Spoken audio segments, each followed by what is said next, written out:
안녕하세요. 지난 시간에 우리가 십성을 배웠습니다. 이 십성이 굉장히 중요해서 다시 한번 부연 설명을 해 드립니다. 이거로 끝나는 게 아니고 또 언제 시간을 잡아서요, 이 십성에 관해서 좀 더 깊이 있게 설명을 해 드리겠습니다. 오늘은 이 비견 겁재 이런 식신상관에 대해서 육친하고 연결된 걸 설명드리겠습니다. 자, 비견은요, 이게 견줄 비자라고 그러지 않습니까?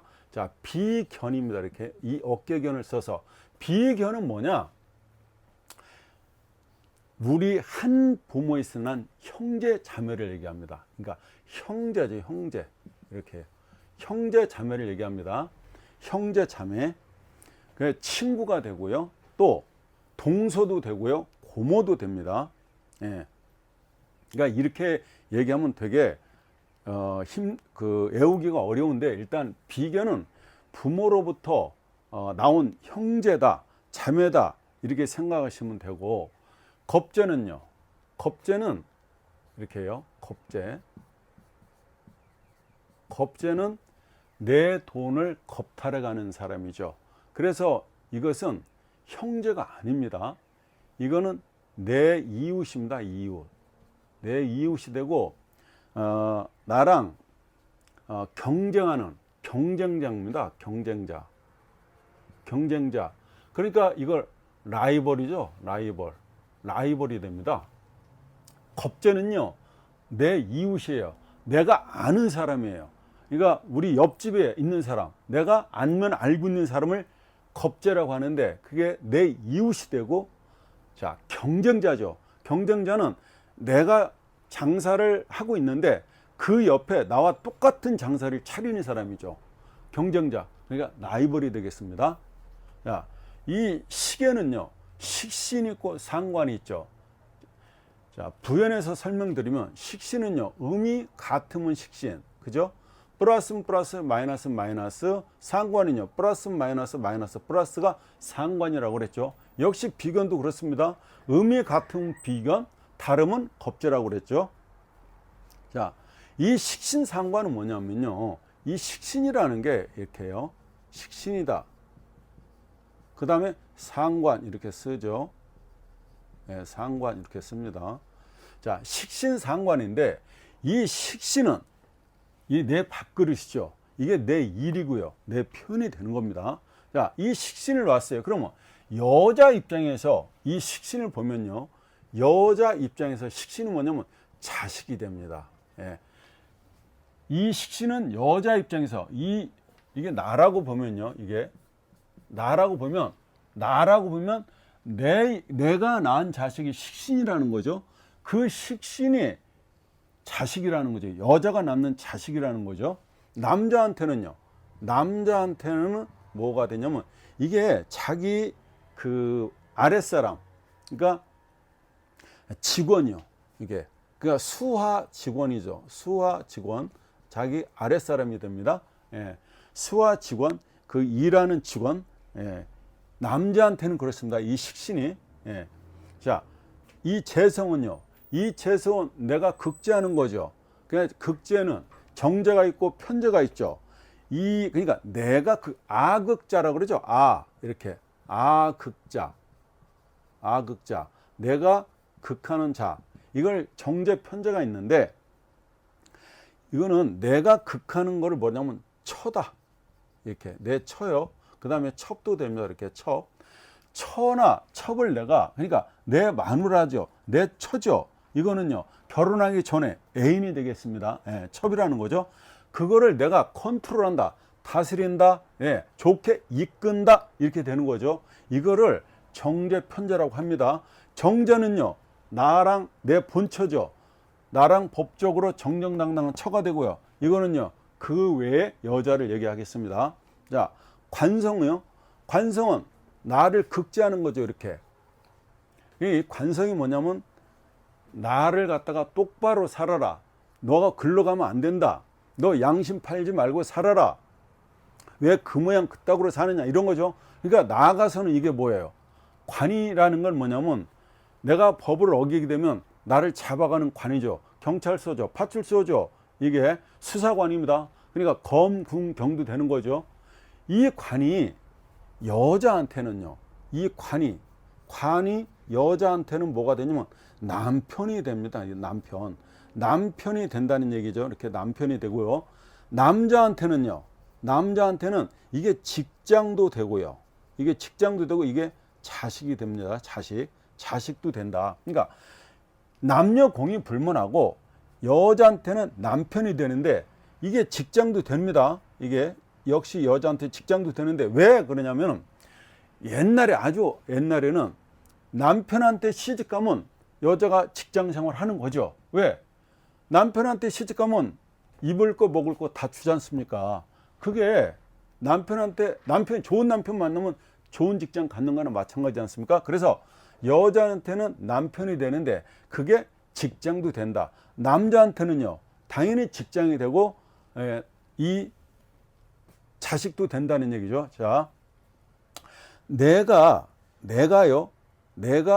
극제하는, 내가 컨트롤하는 게 이 재죠. 이게 처가 되죠. 내 처가 되죠. 내 처가 낳은 자식이 관성이죠. 이 관성이 내 자식이 아버지 술 좀 그만 드세요. 아버지 밤늦게 다니지 마세요. 아버지 왜 이렇게 경찰서를 들락날락거립니까? 이렇게 얘기하는 게 관성이죠. 제재를 하는 거죠. 그래서 여기요, 이 와이프가 내 처가요. 이 비겁이 내 처잖아요. 내 처가 낳은 자식이 식신상관이죠. 이 식신상관이 이렇게 관성을 극하게 되죠. 아버지가 엄마한테 잔소리 한다든가, 아버지가 엄마한테 뭐 폭언을 한다든가, 살림살이를 뭐 때려 부신다든가, 이랬을 때 이 자식이 아버지 그러지 마세요. 이렇게 어머니 왜 이렇게 못 살게 구십니까? 이렇게 극을 하면은 이 아버지가 자식의 눈치를 봐서 그렇게 마누라를 극제를 못한다는 얘기가 됩니다. 자, 인성이요. 인성은 이 인성이 나를 낳은 어머니죠. 그러니까 이 인성이라고 하는 것은요, 인성은 모친이 됩니다. 이렇게 모친요. 나를 낳은 모친이 되는데 이 모친에는 정인이 있고 편인이 있다는 얘기죠. 정인은 친모입니다. 친모. 편인은요, 계모라는 얘기예요. 계모. 그러면 정인은 진짜 나를 낳은 어머니죠. 자, 편인은요, 뭐 나를 기른 양모라고 그러나, 양모가 되고 또 계모가 되겠죠. 그리고 아버지가 재혼하면은 그분을 편인이다, 그래서 편모다 이렇게 얘기합니다. 물론 사주에 정편인 가릴 것 없이 편인 하나만 있어요. 그러면 이분이 그 정모, 그러니까 우리 어머니가 되는 겁니다. 또 인수라고 하는 것은 학문입니다. 학문의 별인 겁니다. 인수가 사주에 없게 되면 이게 학문의 별이 없다, 또 어머니가 없다, 이렇게 표현할 수도 있지만은 인수가 없다고 그래서 어머니가 없다고 표현할 수는 없는 겁니다. 자, 인수가 없는 사람의 특징은 뭐냐면 어머니가 있어도 어머니와 그렇게 끈끈한 정이 있는 게 아니라 좀 무정해요. 또 인수가 없는 사람이 공부를 못하는 게 아니고, 인수가 없어도, 그러니까 무인성이요. 이렇게 무인성이 있잖아요. 여기다 쓴다면 이렇게 무인성, 없을 문자에서 무인성이 돼도 공부를 못하는 게 아니라 다만 공부하는 데 있어서 학난학마가 따르게 됩니다. 자, 다음에 이 인성이나 또 뭐 관성이나 재성이나 식신이나 설명을 자세히 드릴 텐데 그때 가서 설명하기로 하고요. 지금 이 시간에는 비견을 설명드리겠습니다. 비견은 지금 이렇게 썼던 것처럼요. 비견이요. 비견과 겁제로 나눈다 그랬잖아요. 비견이 있고 겁제가 있다. 여기 있잖아요. 야, 비견은 남명한테는 형제라 그랬고 친구라 그랬고 나아가서는 동서가 됩니다. 그리고 고모부도 되게 됩니다. 고모부. 이거는 나중에 왜 그런지 여러분들이 제가 설명드린 거를 짐작해서 이걸 도표를 찾고 그려보시면 알게 돼요. 자, 여명한테 비견은요, 역시 형제 친구고 시백부, 시고모부 남편의 첩이 됩니다. 이게 이 비견이 많으면은 이게 여자한테는 이게 남편이 되잖아요. 비견이 많다는 얘기는 내 남편한테 여자가 많다는 얘기가 됩니다. 자, 여자한테는 뭐라고요? 이게 비견이 많으면 남편이 그러니까 여자가 좀 많다, 이렇게 이해하시면 됩니다. 자, 이 비견의 특징이요. 이 비견의 특징은 분가랍니다. 분가한다는 얘기죠. 분가. 그러니까 집을 나온다는 얘기가 되겠죠. 분가를 하게 된다. 그 다음에 독립이요. 분가하면 독립하겠죠. 이렇게 독립한다는 거죠. 독립. 자기 홀로 쓴다. 그리고요, 불화쟁론을 일으키게 되는 게 이게 비견의 특징입니다.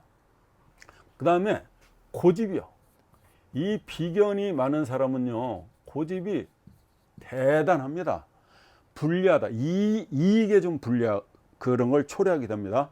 비견의 특성이라는 게 지금 이렇게 나오는 거죠. 분가, 독립, 불화, 고집, 진짜 대단합니다. 그리고 자존심이요, 굉장히 셉니다. 자기 주장이 너무 강해요. 그래서 자기 주장이 너무 강하게 표출하기 때문에 불화쟁론을 일으키기 쉽고요. 사주에 비견이 많으면요, 이 사주에 이렇게 비견이 많다면, 많다는 거죠. 비견이 많다는 얘기는 세자 이상을 얘기합니다. 사주 글자 8개가 있는데, 그죠? 사주 글자 이렇게 8개가 있지 않습니까? 이렇게 8개가 이렇게 있는데, 비견이 만약에 여기에 뭐 이렇게 많은 거죠. 이게 세자 이상이 많다고 그러지 않습니까? 이 비견이 많다는 얘기는 이 재를 놓고 싸우게 되는 거죠. 그럼 이 재가 뭡니까? 내 돈이 되고 내가 땀 흘려서 번 돈이죠. 나 일, 돈, 명예, 공부인데 내가 일해서 땀 흘려서 번 돈인데 비견이 많다는 얘기는 이 돈을 놓아 먹어야 된다. 그죠? 비견은요, 아까도 말씀드렸는데 이 비견은 이게 5대5 정도 됩니다. 이게 5. 그러니까 노나 가져도 이 비견이 와서 형 돈 좀 빌려줘. 그러면 뭐 재산 분할을 받는다고, 엄마 아버지로부터 뭐 재산을 받는다고 그랬을 때요, 이 비견이 있으면은 5대5예요. 그런데 겁재가 있으면요, 이 겁재가 있게 되면 어떻게 되냐면 이 5대5가 안 됩니다. 이 사람은 최소한 뭐 4대6이요. 그 다음에 뭐 7대3 아니면 8대2 이런 식으로, 그 다음에 1대 뭐 9나 아니면 0대10 이렇게 나갑니다. 이게 겁재예요. 그러니까 내가 그 겁재가 많다는 얘기는 돈 관리를 어떻게 해야 된다는 거예요. 엄청 잘해야 된다는 얘기죠. 그죠? 비견은 그냥 형 10개 받았으면 나 5개만 줘, 이게 더 달라고 하지 않아요. 형이 애썼으니까 형 6개, 나 4개만 줘, 이렇게 얘기하는데 겁재는 그렇지 않아요. 그 똑같은 그 재산 분배를 할지라도 6개 가져가지고 4개, 이렇게 어떤 때는 10대 빵도 됩니다. 이게 겁재입니다. 그래서 재가 많으면, 내 사주에 재가 많다는 얘기는 세자 이상이라고, 이 재를 놓고 다투게 된다. 그래서요, 비거분이 들어오게 되면 처도 뺏기게 되는 겁니다. 이게 대단한 겁니다. 자, 조실부모하고요, 비견이 많으면 조실부모를 하게 돼요. 조실부모 한다는 얘기죠. 조실부모 한다. 부모를 일찍 여의게 된다. 그러니까 이 비견이 많다는 우리 아버지잖아요. 아버지를 강력하게 극제를 하게 되는 거죠. 자, 내가 태어났어요. 비견 겁재가 많이 갖고 내가 사주를 갖고 태어났어요. 아버지하고 나하고, 내가 아버지를 극제하게 되기 때문에 아버지하고 인연이 무정하게 되는 겁니다. 그러니까 조실부모를 하게 된다. 그래서 이게 또 비견 겁재가 많으면, 그랬죠. 예, 비견은 친구고 겁재는 라이벌이라고 그랬는데 이복 형제가 있을 수도 있는 겁니다. 예, 부친을 갖다가 심하게 강타하죠. 그러니까 비견이 많은 사람은, 그러니까 비겁이 많은 사람은 이게 어떻게 하냐면 자수성가를 하게 된다는 거죠. 자, 비견이 또 많은 사람은요, 비겁이 많은 사람은 타인과 친함이 없고 명예와 체면을 앞세웁니다. 남명사주에서 이 비견이 많은 사람은 혼담이요, 이 죄를 극하잖아요. 내 처를 극하잖아요. 그래서 혼담이 파괴됩니다. 파괴. 잘 될 것 같다가도 잘 이루어지지 않습니다. 야, 이렇게 월지의 비견을 놓으면요, 여기 월에 비견을 놓은 자가 이를 제압할, 그러니까 월에 비견을 놓았는데 관살이 없으면 이 관살이 이 비겁을 극제하지 않습니까? 통제하지 않습니까? 이 관살이 없게 되면은 난폭하고 매정하게 됩니다. 그리고 비견이 형충파를 당하면, 비견이 형제지 않습니까? 내 친구지 않습니까? 걔네들이 이렇게 형이요, 이렇게 형, 충, 파, 우리 햇살도 배웠죠, 이렇게. 형충파해를 당하면, 비견겁자가 형충파해를 당하면은요, 형제나 친구의 도움이 없고 일찍이 객지를 떠든다고 했습니다. 자, 여명사주에, 여자 사주에 비견이 많으면요, 색정으로 인해서 가정의 불화가 생기게 됩니다. 예? 그러니까 남편이 여자가 많다는 얘기가 되겠죠. 그러면 여자 입장에서는 신경 쓸 일이 되게 많겠죠. 자, 아무튼 그 비견이나 비겁이 많은 사람, 과다한 자는 독신자가 많고요, 그러니까 이성 교제를 하는데 정상적인 어떤 교제를 하기가 힘들다. 비견은 관을 극하고 관은 그 비견을 극하기 때문이죠. 자, 관이 원래 이 비겁을 갖다 그 규제하고 관할하고 컨트롤하는 건데, 이게 컨트롤 타워를 하는 거죠. 그런데 비겁이 과다하면 이 관 말을 듣겠습니까? 그렇죠. 또 관이 약해요. 관이 약해. 그 관이 약하다는 건 비겁이 세다는 얘기고, 또 관이 강하면 비겁이 약하다는 얘기잖아요. 그러면 이게 아무튼 이 둘 관계는 컨트롤 관계가 원활하게 됐을 때 그 관계가 되게 좋은데, 이렇게 관이라고 하는 것은 일단 비겁을 갖다가 컨트롤 하는 겁니다. 그래서 이 관하고 비겁 관계가 되게 좋으면은 내가 관으로부터 출세를 보장받게 되게 되는 거죠. 자, 가녀지동이 있습니다. 이렇게 가녀지동이라고 그래요. 자, 천간 이렇게요. 가녀지동 이렇게 씁니다. 가녀지동인데 이거는 천간 이렇게 있어요. 이렇게. 자, 천간이 있고 이렇게 지지가 이렇게 있지 않습니까? 이렇게 지지. 자, 여기가 오행이 예를 들어서 플러스 되고 여기가 플러스 되고, 천간이 플러스면 여기가 플러스 되고, 여기가 마이너스면 여기가 마이너스 되는 걸 가녀지동이라고 합니다. 아직 배우지는 않았어요. 그러니까 예를 들어서 여기가 인을 놨어요. 간목을 이렇게 놨네요. 간목을 놨으면 플러스가 오려면 당연히 이렇게 인이 될 거 아닙니까? 인목이, 이게 목이죠. 여기 목을 놨잖아요. 여기도 목을 놨잖아요. 이게 가녀지동. 여기가 수를 놨어요. 그러면 양으로 수를 놓으면 가녀지동이 된다는 얘기입니다. 그러면 을목을 놨다면요, 여기가 을을 놨다면 여기는 묘가 되겠네요. 이렇게. 얘 마이너스고 얘 마이너스니까요. 이걸 가녀지동이라고 그래요. 자, 자기 일주에다가, 여기가 자기 일주죠. 자기 일주에다가 가녀지동을 놓고요, 비겁이 많은 남명은 상처하기 쉽다. 그러니까 살아서 헤어지던 죽어서 헤어지던 생사이별을 하게 된다는 겁니다. 이렇게 살아서 죽어서 이별하게 된다. 예. 이별하게 된다. 이게 살아 이별, 죽어서 이별하게 된다는 겁니다. 자, 비견이 관성과 합을 이룬 자는, 비견이 관성과 이렇게 합을 이룬 자는요, 외도로 하여 말썽을 일으킨다. 이게 이렇게 됩니다. 자, 겁재는 남명, 남자한테는요, 이렇게 남자한테는 뭐가 되냐면은 형제요, 형제. 그죠? 형제가 되고, 그 다음에 이복 형제가 됩니다. 이복 형제. 이복 형제가 되고, 여자한테는 남편의 첩이 됩니다. 남편의 첩이 된다고요. 남편의 첩. 역시 이게 이복 영치 여자한테도 이복 형제가 됩니다. 자, 겁재는 비견하고 다르죠. 비견은 나와 같은 형제가 아니죠. 하지만 겁재는 내 돈을 뺏어가는 거죠.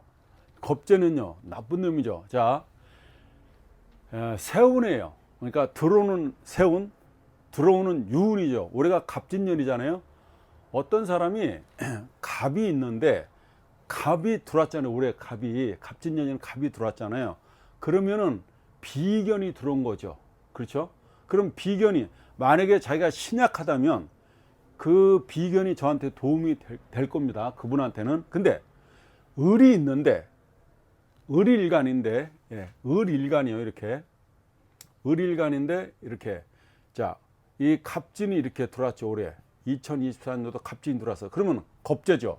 이렇게 겁재가 들어오게 되면은 반드시 이 재탈이 난다는 얘기입니다. 재 손실이 난다는 얘기라고요. 내 돈 나간 일이 생긴다고요. 반드시 그렇습니다. 자, 비견이 들어온 것과 이 겁재가 들어오는 반드시 내 돈에, 내 처에, 우리 아버지의, 또 여자 같은 경우 시어머니 문제로 머리가 아픈 일이 생긴다는 얘기입니다. 자, 이게 비견 겁재를 이렇게 자세히 설명드리는 이유는 내 돈적인 문제에 어떤 그런 문제가 생기기 때문에 말씀을 드리는 거예요. 자, 겁재의 특성은요, 일단 교만이에요. 교만하다. 겁재의 특성은 교만하고 투기요. 뭘 이렇게 투기요. 투기. 이렇게 투기를 좋아하게 됩니다. 그 다음에 그래서 재산이 파산이 되거든가. 재산, 투기 좋아하면은요, 일단 손재가 나겠죠. 손재. 그죠? 재산 손질되고, 그 다음에 잘못되면 파산할 거 아니에요. 그죠? 그래서 이 겁재가 뭘 초래하냐면 그 야망. 그죠? 야망을 품게 되는 거죠. 자, 겁재가 많으면요, 겁재가 많으면 폭력적인 특성이 있습니다. 그러니까 폭력적인, 이게 이 부인한테 만약에 폭력을 쓴다 그러면요, 이게 부인이 여기 이 사람과 살아 주겠어요? 그러니까 나가버릴 거 아니에요. 피해버릴 거 아니에요. 그래서 고독한 인생을 살아보게 됩니다. 겁재하고 상관이 동조하면요, 이게 겁재가 여기 있고 겁재가 있고 상관이 동조하게 되면은 투기와 요행을 엄청 바라고요, 가정에 좀 소홀히 하게 됩니다. 겁재, 그러니까 이 겁재하고요, 이렇게 겁재하고 이 겁재와 상관이요, 상관이 이렇게 동조하게 되면, 겁재와 상관이 한 주에 있다는 얘기죠. 동조하게 되면은 가정을 좀 소홀히 한다. 그러니까 그게 투기, 요행을 바라서 그렇습니다. 겁재하고 상관, 양인, 아직 배우지는 않았습니다. 겁재하고 상관, 양인이 동조하면 형역을 당한다, 횡역을 당한다, 객사 죽음을 할 수 있다고 나옵니다. 자,